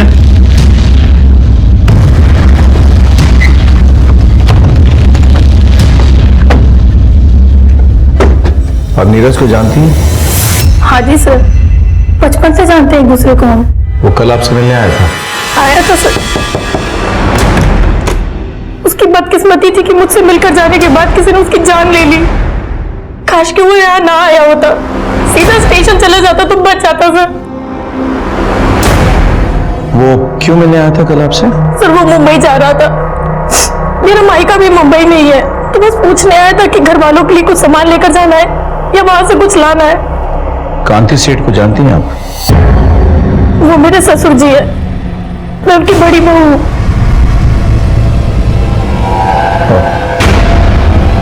ठीक है, हम चलते हैं, कांति सेठ से मिलकर आते चलो। हेतलની વાત एकदम साची है साहब। नीरज अपने परिवार के साथ हेतल के पड़ोस में रहता था, उन दोनों में एकदम भाई बहन का रिश्ता था। तो आप कह रहे हैं कि हेतल का इन सब से कोई लेना देना नहीं है? साहब ऐसा नहीं है, हो भी सकता है। कैसे? हेतल का पति मेरा बेटा कल्पेश है।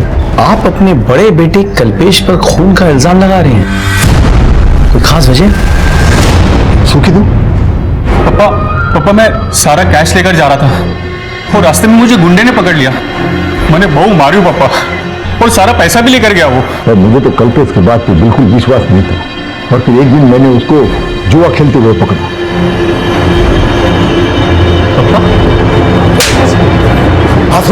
झूठ बोला तुम्हारे साथ है।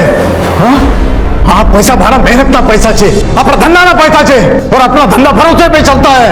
लोगों का भरोसा तोड़ के बाप का नाम मिट्टी में मिलाना चाहता है तू। आज से तारा हमारा रिश्ता खत्म।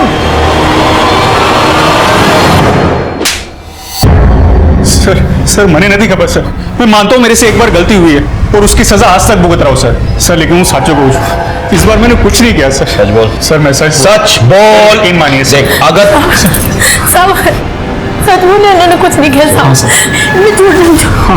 मैं झूठा समानो सर, बेहोश हो गई। सर प्लीज हॉस्पिटल चल सर।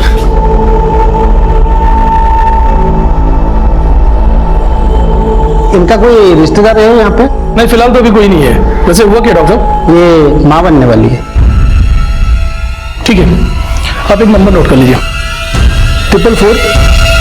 क्या हेतल माँ बनने वाली है? भाई कपाल ने मेरी सुन ली।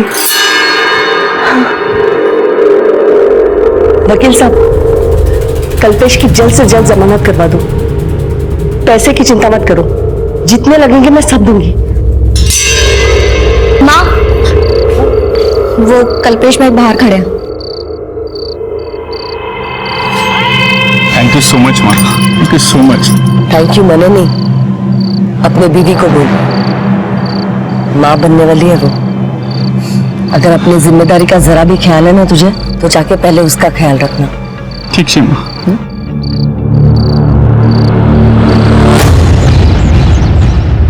सर, फॉरेंसिक डिपार्टमेंट ने आपको नीरज मर्डर केस की डिटेल्स मेल की है, मेल चेक कीजिए सर।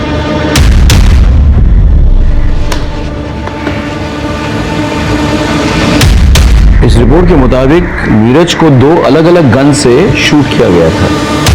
पहली गोली जो उसके शोल्डर पे लगी थी, एक रिवॉल्वर से शूट किया गया था, और दूसरी गोली जिससे उसकी जान गई थी वो एक .22 कैलिबर पिस्टल से निकली थी, उसे पॉइंट ब्लैंक रेंज पे शूट किया गया था।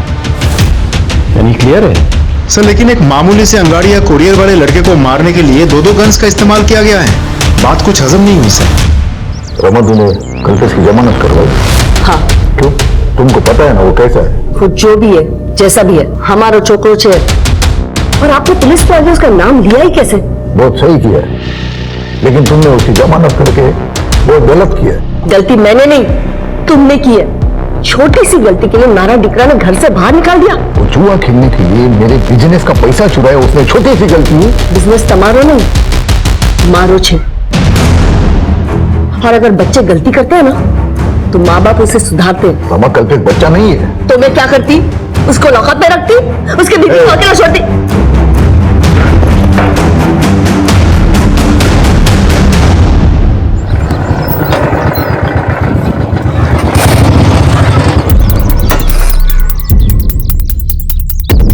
क्या सेठ, क्या समझा था? अपने बाप का पैसा हजम कर जाएगा? पन्नालाल सेठ का पैसा वापस कर। तेरी बेटी का दुपट्टा, अभी तो ये दुपट्टा उतारा है। अगर पन्नालाल सेठ का पैसा वापस नहीं दिया ना तो अगली बार कुर्ता उतारूंगा, समझा?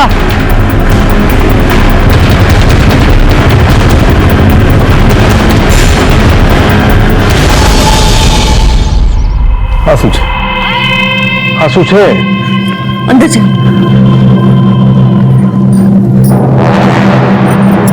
उसे कौचू, उसको सारे पैसे दे दो ना, झंझट खत्म हो जाएगी। आखिर अपनी बेटी का सवाल है। ये पन्नालाल की धमकियों से डर के मैं अपने धंधे के उसूल नहीं बदलूंगा, कभी नहीं।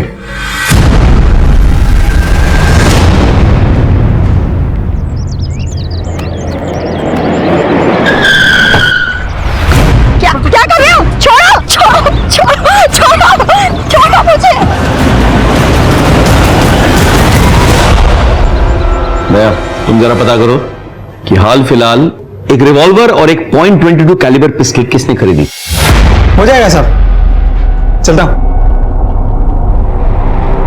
आपको क्या लगता है सर? मेरे थ्योरी के हिसाब से एक वो नौसिखिया जिसने उसके कंधे पे गोली चलाई और दूसरा प्रोफेशनल जिसने पॉइंट ब्लैंक रेंज में उसकी छाती पे गोली लगाई। लेकिन क्यों? तुम्हें क्राइम सीन याद है सर? नीरज की बॉडी, उसकी शर्ट के बटन्स किस तरह से खुले हुए थे? ऐसे कमीज के अंदर ही आंगड़ियां अपने कीमती सामान छुपाते हैं, यानी किसी को पता चल गया। लेकिन साथ ही साथ तुमको याद होगा उसका वॉलेट निकला हुआ था, किस तरह से उल्टा पड़ा हुआ था, यानी कि किसी ने उसके पॉकेट्स और वॉलेट भी टटोले थे। मतलब पहले कोई नौसिखिया और फिर प्रोफेशनल आदमी। करेक्ट। लेकिन सोचने की बात यह है कि ऐसी सीक्रेट बात एक नौसिखिया और एक प्रोफेशनल दोनों को पता चल गया था। कैसे?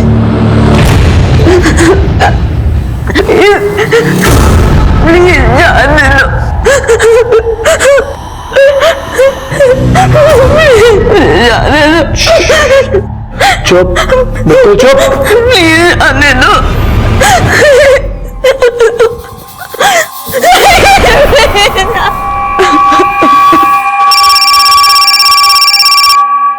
सुगंधी सेठ, तेरे क्या लगा? मैं सिर्फ भौंकने वाला कुत्ता हूँ। अरे पन्नालाल सेठ नाम है मेरा।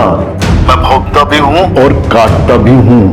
अगर तूने मेरे पैसे नहीं दिए ना तो ये सिर्फ ट्रेलर था, मैं तुझे पूरा पिक्चर बना के दूंगा, समझा क्या? हेलो हेलो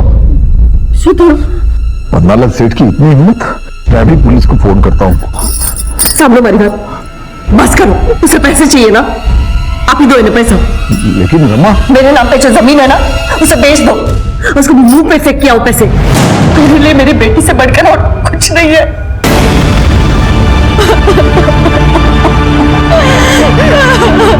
अक्सर लड़कियों के साथ हुए मोलेस्टेशन, छेड़खानी, यहां तक कि बलात्कार जैसे संगीन अपराध में भी लोग पुलिस तक नहीं आते। यह सरासर गलत है। अगर पुलिस को अपराध के बारे में पता नहीं चलेगा तो वो अपराधियों तक कैसे पहुंचेंगे, कैसे उन्हें सजा दिलवाएंगे? कांति सेठ और रमाबेन ने भी पारुल के मोलेस्टेशन के बारे में पुलिस को नहीं बताया। उधर नीरज के मर्डर केस में किसी के खिलाफ हमें कोई सबूत नहीं मिल रहा था। हम इन्हीं चीजों में उलझे हुए थे कि अचानक कुछ ऐसा घटा जिसने इस केस की दिशा पलट दी।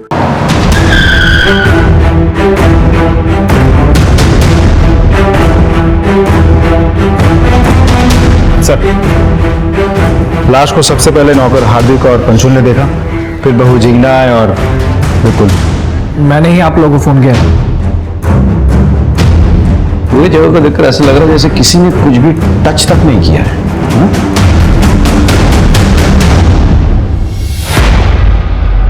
तो गला दबाने से हुई है। और घर पे कोई फोर्स एंट्री भी नहीं हुई सर। यानी कि जो भी आया था वो पहचान वाला था, तभी दरवाजा खोला गया था। घर में कुछ मिसिंग है? जी सर, 15 लाख रुपए। 15 लाख कैश घर में क्या कर रहा था? जी वो बाबूजी ने किसी को डिलीवरी देने के लिए रखवाए थे। एक काम करो अजय, सर आस पड़ोस से पता करो किसी ने किसी को यहाँ आते हुए देखा था या नहीं। सर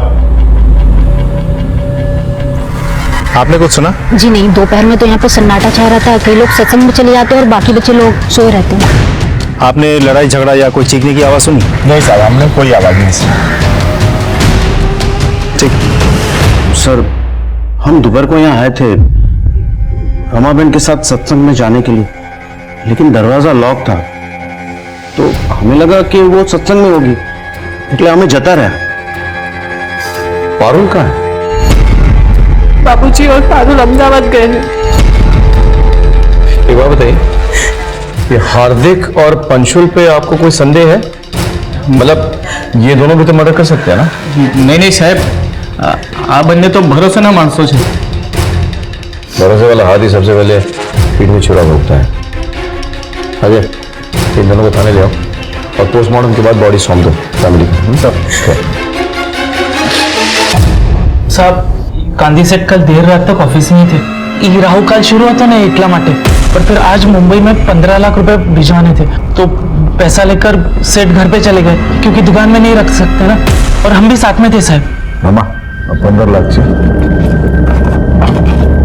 कबाड़ में रख देना और तुम लोग कल दोपहर के बाद आ जाना। कल सुबह मैं अहमदाबाद जा रहा हूँ डिलीवरी के लिए, तो शाम तक लौटूंगा। कल 11 से 3 बजे तक राहु काल है, तो उसके बाद आ जाना और ये कैश लेके जाना। जी बाबूजी। ठीक है बाबूजी। जय श्री कृष्ण। जय श्री कृष्ण। और फिर हम जब 2:15 बजे घर पहुंचे तो तुम दोनों के मुताबिक कांति से अपनी बेटी पारू को लेकर अहमदाबाद गए डिलीवरी के लिए। हाँ, अबे ये अंगड़िया कब से अपनी बेटी को लेकर जाने लगा डिलीवरी के लिए, बताना। तो ये बोल रही है? नहीं सर, कहीं नहीं। एक मिनट खड़े हो जा, बैठ। मुझे चेक करो जरा। खड़े हो जा, खड़े हो।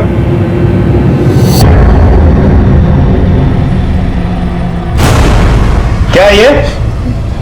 सर ये कहां से है? सर गांधी सेठ ने दिया था। बाबूजी बंदूक? खबर से मने अपने धंधे में आज तक हमने गन वन कभी रखा नहीं था, लेकिन तुमने देखा ना नीरज के साथ क्या हो गया। सेठ ने दिया था? सच में सर? इलीगल आर्म्स लेके घूमते हो? हो सकता है 15 लाख की लालच में रमाबेन की हत्या तुम दोनों ने की हो। नहीं सर, अजय बंदूक जब्त करो, ठीक से पूछताछ करो। सर कुछ नहीं।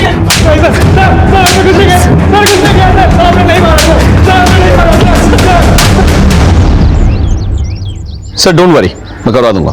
ओके सर, दोनों को रात भर बहुत तोड़ा, लेकिन दोनों के दोनों एक ही रट लगाए बैठे हैं। हमने रमाबेन को नहीं मारा। सर कांति सेठ अपने घर पहुंच गया।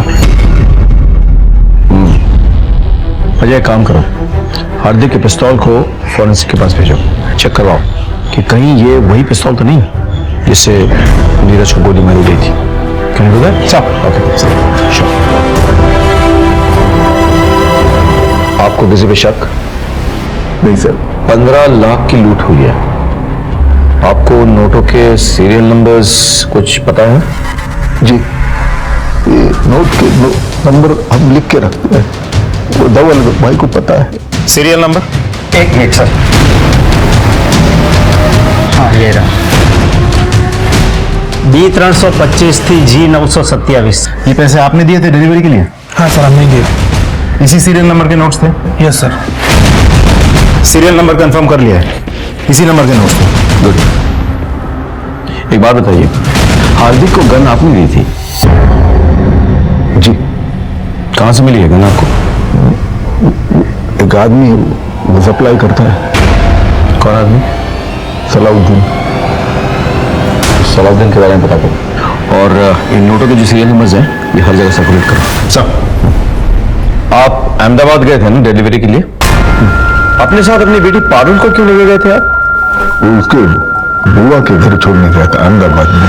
कोई खास वजह? मैं आपसे कुछ पूछ रहा हूं।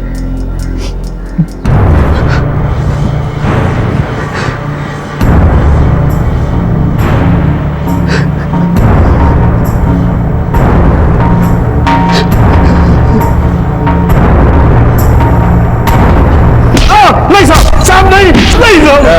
बस बस बस बस इधर निकाल। वो कांति सेठ मेरा पैसा नहीं दे रहा था साहब, तो वो तो डरावा माटे थोड़ा। उसके बाद तूने रमाबेन को मार डाला? नहीं साहब नहीं, मैंने रमाबेन को नहीं मारा। नहीं मारा तूने? नहीं मारा। इसकी इतनी धुलाई करो कि इसके मन का मैल धुल जाए। बस नहीं साहब, नहीं सर। सर हमने सलाउद्दीन के अड्डे पर छापा मारा, लेकिन वो फरार है। अड्डे पर कोई नहीं मिला सर। सर रमाबेन की पोस्टमार्टम रिपोर्ट आ गई है। सर उसे गला दबा के मारा गया था और गला दबाने के बाद उंगलियों के निशान भी मिटा दिया गया था। सर एक बात तो साफ है, जिस तरीके से गला दबाया गया है वो देख के तो लगता है मारने वाला कोई प्रोफेशनल नहीं था। रमाबेन नॉर्मली रोज दोपहर 12:30 बजे सत्संग के लिए जाती थी और लगभग उसी वक्त उनकी छोटी बहू जिग्ना टिफिन लेकर अपने पति की दुकान जाती थी। जी सर, मैं उस दिन के करीब 12:30 बजे निकली थी, लेकिन मम्मी जी किसी का इंतजार कर रही थी, शायद पंशुल और हार्दिक का।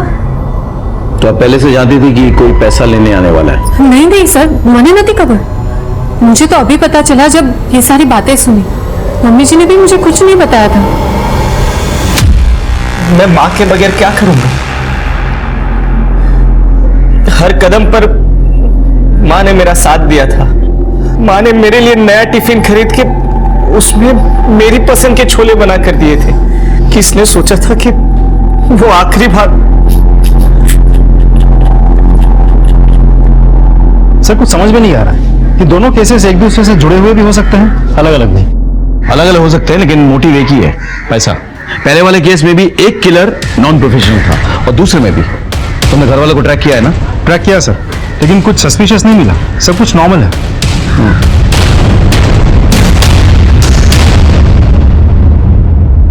सर आपका शक सही था। हार्दिक के पास से हमें जो गन बरामद हुई थी उसी गन से पॉइंट ब्लैंक रेंज से नीरज को मारा गया था और ये वही गोली थी जिससे नीरज की मौत हुई थी। जाके उठाकर लेकर आओ दोनों को। सर गन दोनों कांति ने दी थी ना? हाँ साहब, पर आगन तो मैंने नीरज की हत्या के बाद खरीदी थी। सलाउद्दीन तो फरार है, पुष्टि कौन करेगा? क्यों खरीदी थी ये गन? और वो नीरज की हत्या के बाद वो मन में डर बैठ गया था, इसलिए। ठीक है, अभी आप जा सकते हैं, लेकिन हम आप पे नजर रखेंगे। भागने की कोशिश मत कीजिएगा। जी सर।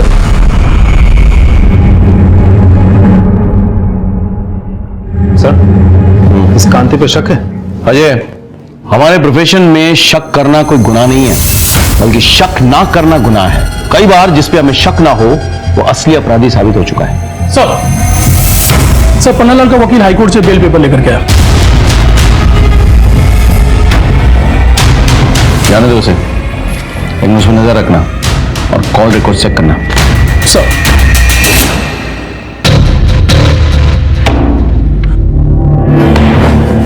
क्या भाई कल्पेश, आज तो बहुत पैसे आ गए तेरे पास। नहीं सर। लेके चलो इसको।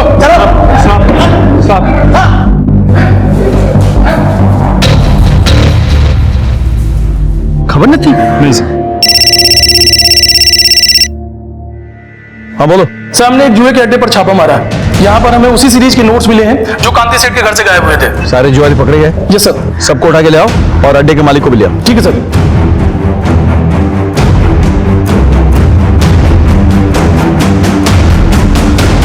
कल्पेश। सर मैंने नहीं मारा अपनी माँ को। नहीं मारा? नहीं सर। ये पैसे कहां से मिले? पैसे ये सीरियल नंबर चेक किए जा चुके हैं। सर ये तो वो पैसे जो माँ ने हितल को दिए थे सर, और हितल ने मुझे दिए। अच्छा? हाँ सर, सच कह रहा हूँ। जाओ बुलाओ, लेके आओ उसको। जी ये सच बोल रहे हैं। मैं गई थी उस दिन माँ जी के घर में। अरे वाह चिकना, अच्छी खुशबू आ रही है। कड़ी बना रही हूँ। अच्छा मम्मी जी का है? हाँ मम्मी जी। हितल बेटा केम छे? सारू छे मम्मी। नहीं तबीयत तारी? नहीं मम्मी, एक्चुअली डॉक्टर ने कुछ टेस्ट करवाने के लिए बोले हैं, तो थोड़े पैसे चाहिए थे। कितना रोज? 25,000। 25,000 तो नहीं है मेरे पास। एक मिनट, तो यहाँ चुके हैं। आई छू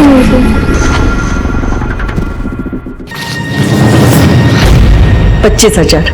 थैंक यू मम्मी जी। तेरे बापूजी ने 15 लाख रखवाए थे मेरे पास डिलीवरी के लिए, उसमें से निकाल के दे रही हूँ। पर मम्मी जी बापूजी को पता चला तो? अब मैं सत्संग जा रही हूँ ना, तो आती वक्त एटीएम से निकाल दूंगी और रख दूंगी इसमें। और वो पैसे लेके मैं वहां से चली गई।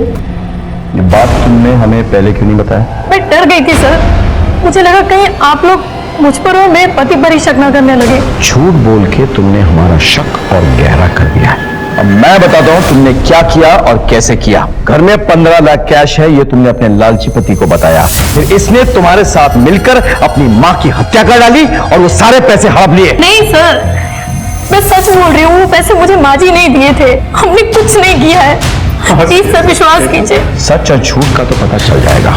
जाओ जाके इनके घर की चेकिंग करो, देखो सारा पैसा जुए में खर्च कर दिया या कुछ कैश बाकी है। जाओ।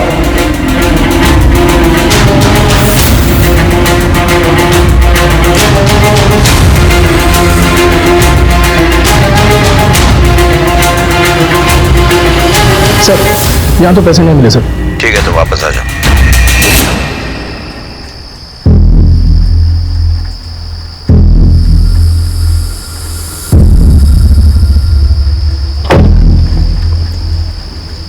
हेलो सलाउद्दीन भाई, हाँ તમારું पैसो हिसाब साफ થઈ ગયો। ठीक।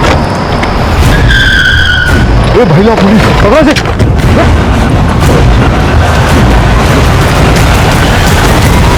इनकी सीरियल नंबर्स मैच करो कांति सेठ के घर से लूटे पैसे के साथ। नहीं सर, ये अलग नंबर के नोट्स हैं। आयुषो? Yes sir.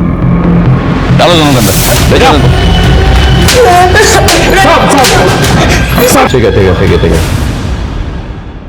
साहब मैंने सलाउद्दीन से 25 लाख रुपए लिए थे साहब, और अगले हफ्ते नोटबंदी हो गई साहब, तो मेरा सारा पैसा डूब गया। और ऊपर से सलाउद्दीन ये मेरे को रोज धमकी देता था, पैसा वापस दे पैसा वापस दे। साहब मैं पैसा कहां से लाता साहब? साहब मैं पहले ही समझ गया था, ये सीधे सीधे मेरा पैसा तो देंगे नहीं, तो सर हम दोनों ने मिलकर एक प्लान बनाया। अब पन्ना लाल ने कांति को 25 लाख के हीरे दिए थे, तो हम दोनों के बीच बात ये तय हुई कि जो हीरा लेने आएगा, डिलीवरी देने जाएगा, उसको हम मार देंगे, उसको लूट लेंगे और कांति सेठ से भी हर्जाना वसूल करेंगे। लेकिन जब तक हम नीरज को मारते उससे पहले ही वहां कोई और पहुंच गया और उसने उसको गोली मार दिया। और उसके बाद तुमने रमाबेन को मार डाला और 15 लाख रुपए ऐंठ लिया। नहीं, रमाबेन को हमने नहीं मारा साहब, 25 लाख रुपए तो रमाबेन ने हमको दिए थे। पन्नालाल सेठ, मैंने अपनी पुश्ते में जमीन बेचने को दी है, इन्हें बिना बताए हुए। ये इसके बानू के 25 लाख हैं। मेरी बेटी को और मेरे परिवार को तंग करना बंद करो अब। झूठ बोल रहे हो तुम लोग, और पैसे की लालच में तुमने रमाबेन को मार डाला। नती से नती है।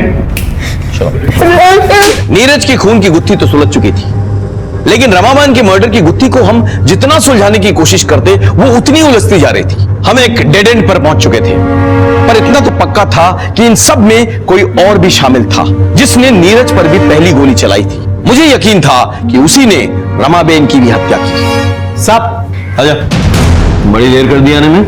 आप साहब अच्छे काम में वक्त तो लगता ही है ना। कुछ पता चला? हाँ सर, जिन गन से नीरज पर गोलियां चलाई गई थी ना, उनमें से एक गन तो सलाउद्दीन के आदमी ने खरीदी थी। और दूसरी गन। सर ये सब कुछ थोड़ा अजीब नहीं लगता आपको? स्टेप बाय स्टेप चलते हैं।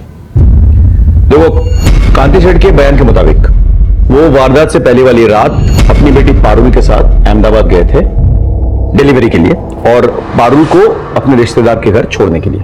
उनके जाने से पहले हार्दिक और पंशुल कांति सेठ के घर आए, डिलीवरी के 15 लाख रखवाने। अगले दिन 3 बजे के बाद हार्दिक और पंशुल आने वाले थे वही 15 लाख उठाने के लिए, लेकिन उनके आने से पहले रमाबेन की मौत हो चुकी। और इस बीच हेतल घर में आती है और रमाबेन से पैसे मांगती है। हाँ सर, और उस वक्त जिग्ना अपने किचन में कड़ी और चावल बना रही थी अपने पति की टिफिन के लिए। रमाबेन 15 लाख के बैग से 25,000 रुपए निकालती है और हेतल को देती है। और 3:15 बजे हार्दिक और पंशुल घर पर आए और रमा को मरा हुआ पाया। सर इस केस में कुछ तो खटक रहा है, पता नहीं क्यों ऐसा लग रहा है कि इस पहेली में कोई तो कड़ी मिसिंग है। कड़ी कहीं नहीं, कहीं मिसिंग है। दोनों बयान पढ़ो। माँ ने मेरे लिए नया टिफिन खरीद के उसमें मेरी पसंद के छोले बना कर दिए थे। मैं गई थी उस दिन माँ जी के घर में। अरे वाह चिकना, बड़ी अच्छी खुशबू आ रही है। कड़ी बना रही हूँ।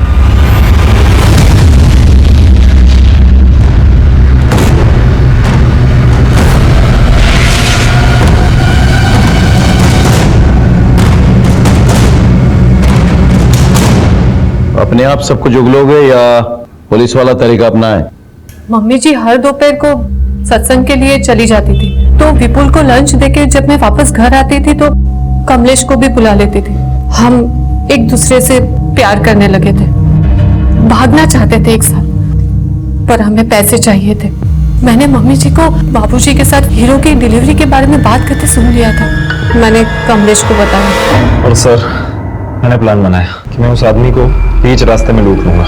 उसके लिए मैंने एक बंदूक का भी तामझाम किया था। और रमाबेन को क्यों मारा? मैंने कुछ नहीं किया सर, कसम से।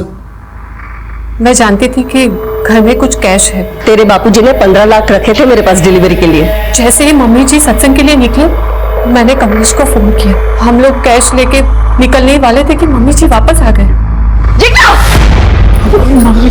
क्या चल रहा है सब? मम्मी जी,